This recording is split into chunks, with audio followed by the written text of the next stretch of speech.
Hello friends. आप में से बहुत सारे जो इन्वेस्टर्स हैं वो इस बात को जानना चाह रहे थे कि कल Mahindra and Mahindra financial services ने राइट इशू का जो है ऐलान किया। अब वो राइट इशू का जैसे ही ऐलान किया तो कुछ लोगों के मन में कुछ ऐसे ख्याल आ रहे हैं जो मैं अभी आपके साथ शेयर कर रहा हूँ। पहली बात तो ये कि जो राइट इशू का प्राइस है वो क्या है, चलिए वो मैं आपको बता दूंगा। क्या राइट इशू का प्राइस बहुत कम तो नहीं है? चलिए वो भी मैं बात करूंगा आपके साथ।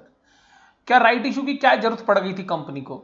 ये तो बहुत ज़्यादा जरूरी सवाल है, इस पे भी बात करेंगे। उसके बाद है कि सर अगर मेरे पास राइट के पैसे ही नहीं है तो क्या मेरा शेयर सस्ता हो जाएगा राइट के बाद? आप घबराइए मत, आपको सभी चीज़ें बताएंगे, आपको नुकसान नहीं होगा। हालांकि जो वैल्यू डिटोरिएट होगी अभी हाल फिलहाल में, उससे तो देखिए बचाव नहीं हो पाएगा, लेकिन जो राइट सब्सक्राइब ना करने की वजह से आपको लॉस नहीं होगा, ऐसा जो है मैं अभी आपको समझाऊंगा। तो एज पर द लॉ भी, और वैसे भी मैं आपको सारी बात बताऊंगा। और इसके बाद जो सबसे खास बात है कि क्या अभी हमें इस शेयर्स के साथ बने रहना चाहिए या नहीं बने रहना चाहिए। तो देखिएगा इन सभी पहलुओं पर मैं आपके साथ बात कर रहा हूं। और तो सबसे पहले बात करते हैं कि जो स्क्रीन पर आपको महिंद्रा फाइनेंस नज़र आ रहा है, ये कल एक नोटिफिकेशन थी उनकी एक्सचेंजेस को कि जहां पर कि उन्होंने एक फंड रेजिंग का जो है प्लान किया है, जहां पर कि अपने 2 रुपए के शेयर्स की फेस वैल्यू जो उनकी है उसके एग्जिस्टिंग शेयर होल्डर्स को एक के बदले में एक शेयर देने की बात कर रहे हैं। लेकिन वो कहते हैं राइट बेसिस पर है। 2 रुपए की फेस वैल्यू वाले शेयर्स के लिए आप हमारे को पैसे दीजिए 50 रुपए, तो 48 रुपए का प्रीमियम दीजिए, 50 रुपए एग्जिस्टिंग शेयर होल्डर के लिए। केवल और केवल जो Mahindra and Mahindra financial services के एग्जिस्टिंग शेयर होल्डर्स हैं उन्हीं के लिए ये सुविधा मिलेगी। दूसरी बात आपको ध्यान रखना है कि ये जो रेशियो है दैट इज 1:1, यानी कि एक शेयर के बदले में एक शेयर मिलने जा रहा है। तो अब बात ये आती है कि राइट इशू के बाद अगर आज के प्राइस को अगर हम देखें तो जो मार्केट में प्राइस है, जैसे कि आज की डेट में अगर हम प्राइस की बात करें तो Mahindra and Mahindra financial services का आज का जो प्राइस है वो है 208 रुपये के आसपास था। तो 207 रुपये 90 पैसे या 208 रुपये आप मान सकते हैं। अब एक शेयर के बदले में एक शेयर और आएगा। तो देखिएगा राइट इशू के बाद क्या होगा। अगर आज के प्राइस को हम देखेंगे तो 208 रुपये का एक शेयर है और दूसरा शेयर 50 रुपये का आएगा, तो डिवाइडेड बाय 2। तो अगर आप देखेंगे तो 258, और 258 को अगर आप 2 से डिवाइड करेंगे तो आप पाते हैं 129। तो आप ये देखिएगा ये शेयर जैसे राइट इशू कंप्लीट होगा तो इसकी एक्स राइट वैल्यू, यानी कि राइट के बाद जो इसकी वैल्यू आएगी वो 129 होगी। लेकिन ये अभी नहीं होगी। कभी आप सोच रहे हो कि कल सुबह ही हो जाएगी, तो ऐसा नहीं होने वाला। इसमें एक रिकॉर्ड डेट आती है, यानी कि रिकॉर्ड डेट से पहले जिनके पास शेयर्स होते हैं वो इस शेयर्स के जो है ओनर रहते हैं, तो उन्हीं को ही राइट मिलता है। और जैसे ही शेयर्स कम राइट के बाद एक्स राइट हो जाता है, यानी कि डेट खत्म हो जाती है, तो फिर शेयर का प्राइस इसी तरीके से कम हो जाता है। ये थियोरेटिकल वैल्यू है। आज के हिसाब से अगर एडजस्ट हो, जो कि प्राइजेस मार्केट में 208 रुपीज़ के हैं, उसमें 50 रुपीज़ आपको नए शेयर्स के मिलेंगे, तो 2 शेयर्स की कीमत होगी 258 रुपीज़, तो एक शेयर्स की वैल्यू बनती है 129। अब ये तो सवाल मैंने आपको थ्योरेटिकली बता दिया कि एक्स राइट प्राइस क्या होगा।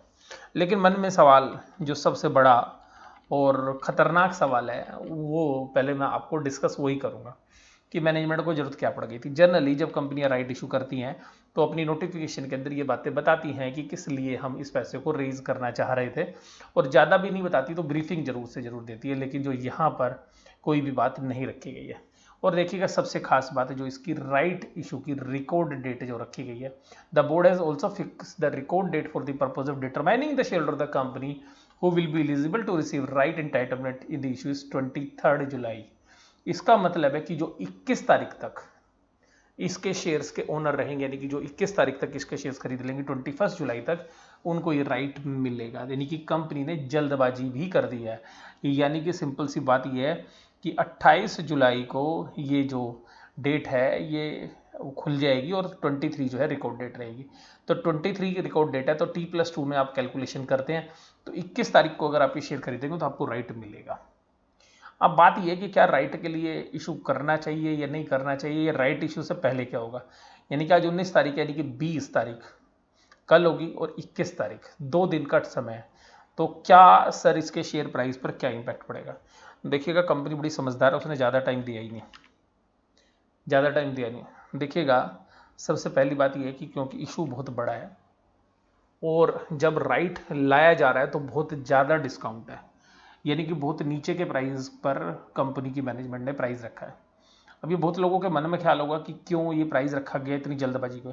देखिएगा, मैं आपको बात बताऊं कि जो एनबीएफसी स्पेस है या बैंकिंग स्पेस है, ये लगातार पैसा बाजार से उठाने लग रहे हैं, क्योंकि इनको मोरेटोरियम की वजह से जो लोन्स है उनकी रिकवरी नहीं हो रही है, और लोन की रिकवरी नहीं होने की वजह से इनके पास कैश की शॉर्टेज ना हो जाए, और आगे मोरेटोरियम पीरियड अगर दिसंबर तक बढ़ा दिया गया तो इनको और सीवियर पेन हो सकता है। तो ये कंपनियां जल्दबाजी के अंदर है, जल्दी से जल्दी अपनी लिक्विडिटी को दुरुस्त कर लें। दूसरी बात क्या है कि आगे चल के उनको कैपिटल एडुकेसी रेशियो जो है मेंटेन करनी होती है, कि वास्तव में जो लोन बांटा हुआ है तो उसका एक स्पेसिफिक परसेंटेज कैपिटल के रूप में रखना होता है, तो उस कैपिटल एडुकेसी रेशियो को भी दुरुस्त रखें, यानी कि आगे सही रखें। और तीसरी बात जो है, ग्रोथ के लिए भी जनरली ये कैपिटल रेज होती है, लेकिन अभी जो है कंपनी की मैनेजमेंट जो है इस बारे में ज़्यादा एग्रेसिव नहीं है। किसी भी कंपनी के अगर हम फाइनेंशियल्स को देखें तो जनरली ग्रोथ फैक्टर्स को भी नहीं देख रही है, कंपनी अपने सेफ्टी मेजर्स को देख रही है, और इस सेफ्टी मेजर्स के तहत जो है 50 रुपये का प्राइस रखा गया। और एक इंसिडेंस भी आपको बताता हूँ कि देखिएगा, भी जैसे आदित्य बिरला फैशन का जो राइट इशू था, वो भी 110 रुपये के प्राइस के ऊपर जो उसका राइट था, तो सिंपल सी बात है वो 112-15 रुपये तक तो बाजार में ही ट्रेड करके आ गया। तो यहाँ पर एक सिंपल सी बात है, इन इंसिडेंट्स को देख के लगता है कि Mahindra and Mahindra financial services के शेयर प्राइस के अंदर कल एक गिरावट देखने के लिए मिल सकती है, और ये जो गिरावट है ये 5 से 10% के बीच में हो सकती है। और अगर मार्केट के अंदर जो बाकी पार्टिसिपेंट्स हैं जो ऑलरेडी अभी शेयर ओन करते हैं, अगर उनका इंटरेस्ट नहीं हुआ सब्सक्राइब करने के अंदर इसमें, तो पेन जो है और भी हो सकता है। लेकिन अगर सभी को इंटरेस्ट बनता है कि जो है कि ये शेयर्स राइट में लेना है, तो प्राइस कभी बढ़ भी जाते थे पहले जब अच्छा बुलिश सेंटीमेंट होता है।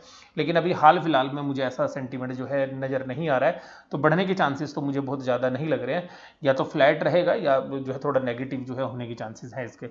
अब बात ये आती है कि राइट इशू से प्राइस क्यों गिरेंगे। तो देखिएगा, जो लोग इंटरेस्टेड नहीं होते हैं कि जी राइट लेना है और 2 दिन का समय है, तो 2 दिन तो डेट आ जाएगी, और फिर 28 जुलाई से लेकर 11 अगस्त तक जो है पैसे देने की डेट है। तो अल्टीमेटली कुछ लोगों को अपने जैसे इमरजेंसी के लिए यहाँ पे फंड रखे हुए हैं, या कुछ लोग इन्वेस्ट नहीं करना चाहते, तो उनकी तरफ से एक सेलिंग प्रेशर आ जाता है। लेकिन मैं आपको एक बात बताता हूँ, आपको घबराने की ज़रूरत नहीं है कि कल अगर मार्केट में अच्छी खासी गिरावट हो तो आपको इसमें खरीदने की तो मैं सलाह बिल्कुल भी नहीं दूंगा, क्योंकि खरीदना यहाँ पे जो है न्यायोचित नहीं बनता है, जो मुझे पर्सनली लगता है। लेकिन दूसरी बात है, जिनके पास शेयर्स हैं तो वो औने पौने दाम पे अपने शेयर्स को ना बेचने लगे। बल्कि यहाँ पर जब रिलायंस के राइट इशू आए थे तो उसके बाद एक सुविधा जो है यहाँ पे मिलने लगी है, जो आदित्य बिरला फैशन के अंदर भी थी, कि जो आपके राइट की वजह से जितनी शेयर्स की वैल्यू कम होगी, वो वैल्यू जो है एक्सचेंजेस के ऊपर जो है लिस्ट होती है, यानी कि जो वैल्यू ऑफ राइट है। तो जो अगर आप 23 तारीख के बाद भी आपके पास शेयर्स रहेगा, यानी कि वैसे तो 22 तारीख या 22 तारीख के बाद इफेक्टिव आता है, तो 22 तारीख के बाद भी अगर आपके पास शेयर्स है और आपने वो सेल नहीं किया है, तो आपको राइट एंटाइटलमेंट मिलेगा। उस राइट एंटाइटलमेंट को आप बेच सकते हैं बजाय कि कंपनी को शेयर अप्लाई करने के। तो ऐसा नहीं है, तो मुझे ऐसा लगता है कि अगर आज के हिसाब से देखें जाए तो जितनी भी वैल्यू रिड्यूस होगी उतनी वैल्यू जो है आज की डेट में जो है राइट के रूप में मिलनी चाहिए इन्वेस्टर को। तो जो मैंने भी आपको कैलकुलेट की थी कि 208 रुपये का जो प्राइस है और उसके हिसाब से 129 प्राइस हो जाएगा, तो इन दोनों का जो डिफरेंस है वो आपको राइट के रूप में मिलना चाहिए। तो अल्टीमेटली इसके अंदर एक राइट एडजस्टमेंट फैक्टर भी होगी। तो जो एक्स राइट प्राइस और कम राइट प्राइस के बीच का जो डिफरेंस है, यानी कि कहने का मतलब है जो अभी 208 रुपये का प्राइस है और -129, तो जो वैल्यू बनती है ये जनरली राइट के एंटाइटलमेंट की वैल्यू होगी जब ये राइट लिस्ट होगा। तो घबराने की जरूरत नहीं है। लेकिन मुझे घबराहट केवल एक ही चीज़ की है, क्योंकि मार्केट के अंदर रिजल्ट बहुत अच्छे हैं कंपनी के, कोई डाउट नहीं है, लेकिन कंपनी जो है बड़े कैश के लेवल उसने 2.5 गुना कर लिए हैं, लोन बांट नहीं रही है, एनपीए बढ़े हुए हैं, और एक सब्सिडरी कंपनी जो कि इनकी एक म्यूचुअल फंड आर्म थी, उसके अंदर इन्होंने 49% स्टेक जो है मनुलाइफ को बेच दिया है।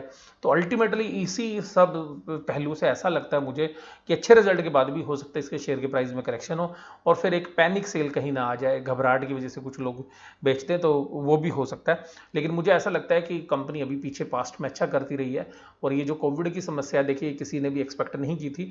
तो देखिएगा, एनबीएफसी स्पेस के लिए तो प्रॉब्लम है ही, इसमें तो कोई डाउट ही नहीं है, और बैंक्स और एनबीएफसी के लिए तो ये सबसे ज़्यादा सीवियर पेन वाली स्थिति है ही। तो यहाँ पे जो कंपनी की मैनेजमेंट है प्रोएक्टिवली जो है अपने आप को बचाने की कोशिश कर रही है, और इसीलिए इस फंड को रेज कर रही है, ये भी मैं आपको बता दूं। तो आपके सारे सवालों के जवाब मैंने दे दिए कि करंट प्राइस के 208 रुपये है, शेयर प्राइस गिरेगा, हाँ डेफिनेटली गिरने के चांसेस हैं। तो हो सकता है 3% से लेकर 10% तक जो है गिर सकता है, और मार्केट में पैनिक हो गया तो शायद ज़्यादा भी गिर सकता है। क्या राइट इशू नहीं किया तो आपको नुकसान होगा? नहीं, आपको कोई नुकसान नहीं होगा। आपको राइट एंटाइटलमेंट मिलेगा और वो राइट एंटाइटलमेंट आप जो है बेच सकते हैं। तो वो राइट एंटाइटलमेंट जो है 28 जुलाई से लेकर 11 अगस्त तक जो है एक्सचेंजेस पे खुला हुआ रहेगा, जैसे कि बाकी जो है रिलायंस के अंदर या आदित्य बिरला फैशन के अंदर खुला रहा था। उसके बाद अगला सवाल है कि क्या राइट इशू जो है मैं अप्लाई करना चाहिए? अगर आप कंफर्ट है और लॉन्ग टर्म के लिए निवेश कर सकते हैं तो आप राइट इशू में अप्लाई भी कर सकते हैं, ऐसी कोई दिक्कत नहीं है। लेकिन मैं अल्टीमेटली स्पेस के अंदर मुझे यही नहीं पता कि रिस्क कितना हो सकता है, तो मैं जनरली खुद पर्सनली इस स्पेस से जो है थोड़ा दूर रहना ही पसंद करता हूँ। और जब तक चीज़ें निश्चित ना हो जाएं तो एक ही क्वार्टर के जो अगले क्वार्टर के रिजल्ट देखने के बाद ही निश्चित आती है। लेकिन जो लोग शेयर्स है होल्डर्स हैं ऑलरेडी, उन्होंने ब्रोकरेज पे कर रखी है, खरीदने बेचने की ब्रोकरेज पे करेंगे, पैनिक में अगर नीचे के रेट में सेल शेयर खरीदें तो वो भी मुझे लॉजिकल नहीं लगता है। तो अल्टीमेटली जो लॉन्ग टर्म के इन्वेस्टर्स हैं वो तो बने रहे, लेकिन शॉर्ट टर्म के अंदर जो नई खरीदारी जो है मुझे नहीं लगता कि यहाँ पे जस्टिफाई होती है।